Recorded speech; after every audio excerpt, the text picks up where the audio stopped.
ये आज भारत लोकतांत्रिक हो गया है। तलवार से कोई लड़ाई नहीं जीत सकते हम लोग। अगर तलवार से जीतते तो यहाँ पे बैठते थे। मैं जंग लगाने को थोड़ा जोगे तुम मुझे तो समझ रहे। तलवार से कोई लड़ाई नहीं जीती जा रही। भारत लोकतांत्रिक देश है, संविधान है। जिनके पास कलम की ताकत है, ये कलम उनका राज है। जिनका राज है वो कोई धरना नहीं करते। मैं यहाँ के विषय में भी बात रखूंगा, जो आज घटा उस पर भी बात रखूंगा। मैं बस आपका ध्यान आकर्षित कर रहा हूं। आप यहाँ इसलिए बड़ी संख्या में जुटे हैं क्योंकि आपको तकलीफ है और आप चाहते हैं आपकी तकलीफ खत्म हो जाए। तकलीफ आपकी एक नहीं है, आपकी तकलीफ कई। मैं आपको वास्तविक स्थिति पर लेके आता हूं। 14 अगस्त 1947 को भारत गुलाम था। 15 अगस्त 1947 को भारत आजाद हुआ। लेकिन इस देश के किसान, कमेरे और वंचित वर्गों को, महिलाओं को अधिकार नहीं मिले। अधिकार मिले जब 26 जनवरी 1950 को बाबा साहब अम्बेडकर द्वारा लिखित संविधान इस देश में लागू हुआ। तब इस देश के वंचित वर्ग के लोगों को जानवरों के जीवन से इंसानों के जैसा जीवन जीने का अवसर मिला। अगर देश के प्रथम प्रधानमंत्री आजाद भारत के बेटी को भी प्रधानमंत्री बनने का मौका मिला तो बाबा साहब अम्बेडकर के संविधान की वजह से मिला। अगर आज बहन बेटियां डॉक्टर, इंजीनियर, IAS, IPS बन रही हैं तो वो भारतीय संविधान में जो महिलाओं को अवसर मिले उसकी वजह से मिल रही। और आज अगर हमारी बहनें विधायक, मंत्री, मुख्यमंत्री, प्रधानमंत्री, राष्ट्रपति बनी है आज एक वंचित वर्ग की महिला, तो ये भी बाबा साहब डॉक्टर भीमराव अम्बेडकर के संविधान की वजह से हो रखा। मैं ये बात आपसे क्यों कह रहा हूं? जब 14 अगस्त को जो हालात देश की थी, 15 अगस्त 1947 को आजादी के बाद भी वही हालात थे। 26 जनवरी 1950 को संविधान ने आश्वस्त किया कि देश के हर नागरिक को, प्रत्येक नागरिक को रोटी, कपड़ा, मकान, सम्मान के साथ, अधिकारों के साथ जीवन को मिलना चाहिए। जीवन उनको जीने का अवसर मिलना चाहिए। जिनके पास जमीन नहीं थी उनको जमीन मिलनी चाहिए। जिनके पास घर नहीं था उनको घर मिलना चाहिए। जिनके पास रोजगार नहीं था उनको रोजगार मिलना चाहिए। जिनको पढ़ने के अवसर नहीं थे उनको पढ़ने के अवसर मिलने चाहिए। जो असमानता, जातिवाद के शिकार थे उनको भी सार्वजनिक रूप से घूमने फिरने और नौकरी, अवसर, रोजगार करने के अवसर मिलने चाहिए। जिनको उद्योग धंधे नहीं उनको उद्योग धंधे मिलने चाहिए। इसके लिए भारत में लोकतंत्र आया कि देश की आम जनता तक उनके वास्तविक अधिकार कैसे पहुंचे। जमीनें नहीं थी आपके पास, जिन जमीनें के लिए आप लड़ रहे हो ये जागीरदारों के पास हुआ करती थी। फिर बाबा साहब अम्बेडकर साहब, छोटू राम साहब ने लड़े। आज उन्हीं की संतानें यहां बैठी हैं। वो लड़े और जमीनों के लिए लड़े कि जमीन मिले गरीब को, जमीन उसको मिले जो खेती कर रहा। और फिर भूमि जमींदारी आंदोलन हुआ। जमींदारी जो कानून था वो खत्म हुआ। कमजोर, वंचित वर्ग के लोगों पे जमीन आई। तब आपने खेत में हल चलाया। और आज उन जमीनों को जो आपको आजादी के बाद मिली उनको सरकारें छीनने का काम कर रही। और इनका एकमात्र मकसद ये है, आप नहीं समझ रहे हो, कि जो रोजी रोटी चैन से किसान का मेरा खा रहा है उनकी रोजी रोटी भी छीन लो। वो लेबर क्लास बन जाए, बड़े बड़े धन्ना सेठ, पूंजीपति, इनकी फैक्ट्रियां लगे, इनके बड़े बड़े व्यापार लगे, इनके बड़े बड़े मॉल बने और आपको हर एक चीज के लिए इनके पास गिरवी रखना पड़े अपना घर बार, और इनके यहां जाके आपको रोटी मांगनी पड़े। एक किसान पैदा करता है बंजर भूमि को। मेरे पिताजी प्राइमरी स्कूल के हेडमास्टर थे और उन्होंने मुझे सिखाया। वो खेती भी करते थे, रात को जा जाके पानी देते, तब जाके फसल पैदा होती। फिर प्राकृतिक मार है, फिर चोर भी ले जाता है, तमाम तरह की मुसीबतें हैं। उसके बाद फसल तैयार होती है। MSP की कोई गारंटी नहीं। आप लड़ रहे, आपकी जमीन छीन गई, किसकी वजह से छीनी आपको नहीं पता।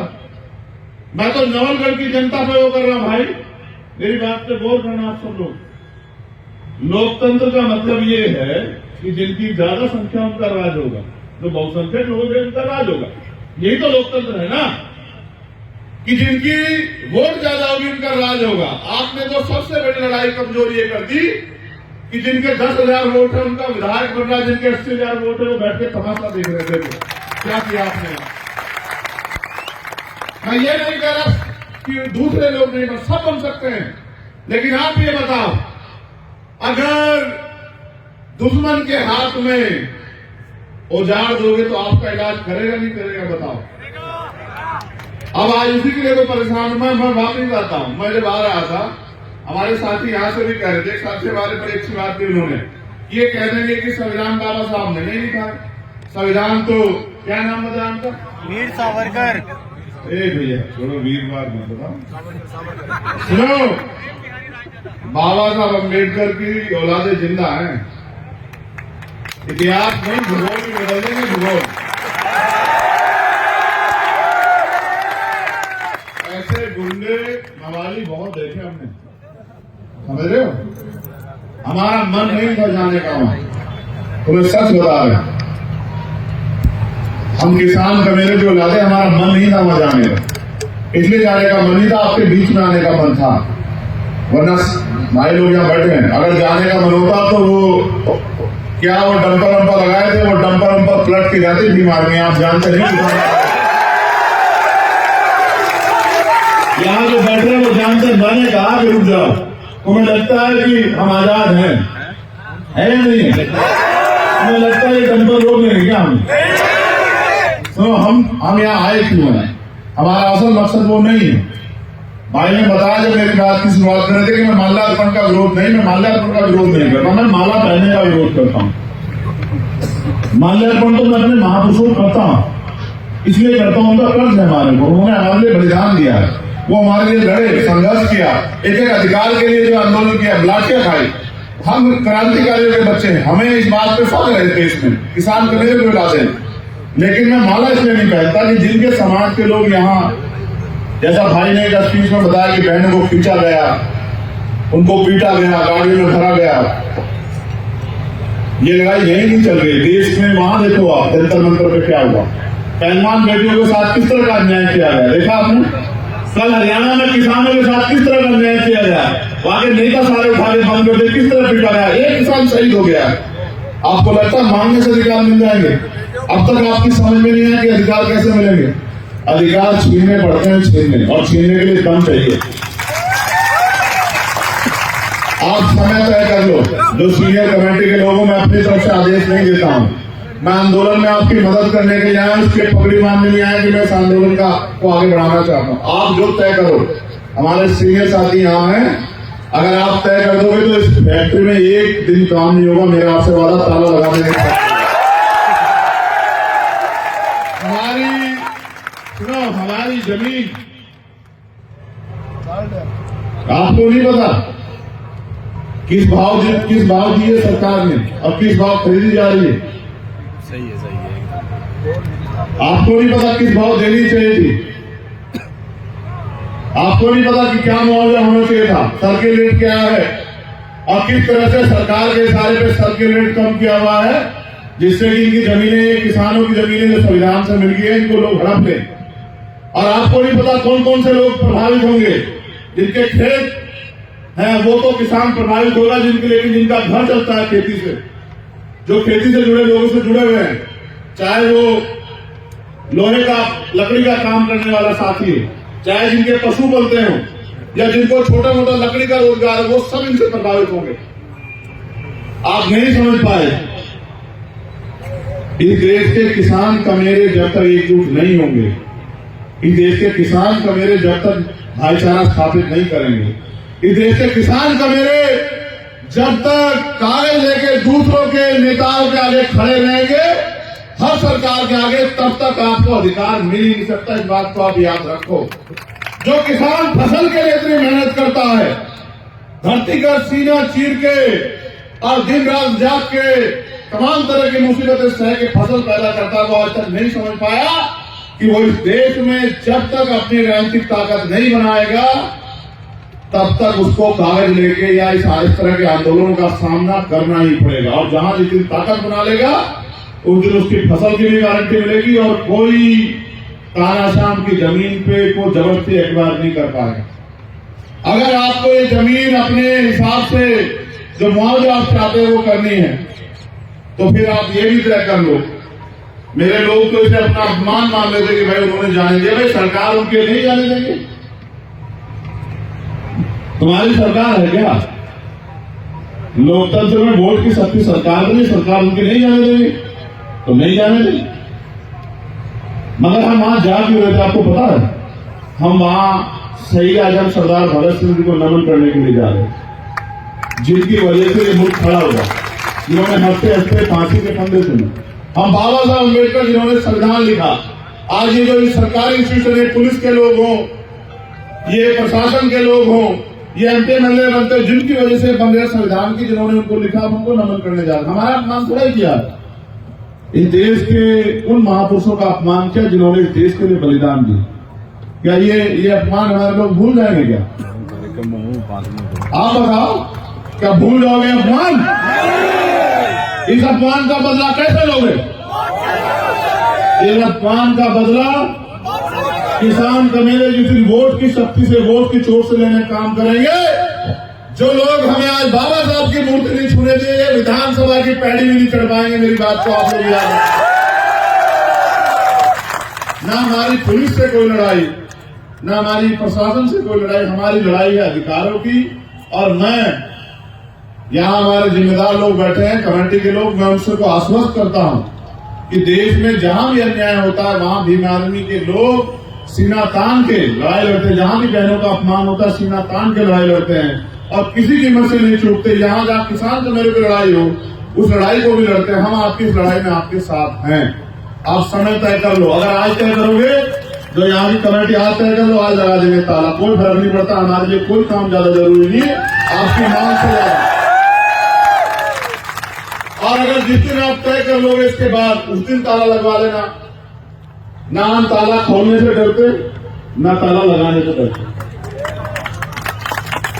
हम तो एक बात से डरते हैं कि किसान को मेरे बोलना कब सीखेंगे, ये अपनी ताकत को पहचानना कब सीखेंगे, ये अपने दोस्त और दुश्मन को पहचानना कब सीखेंगे।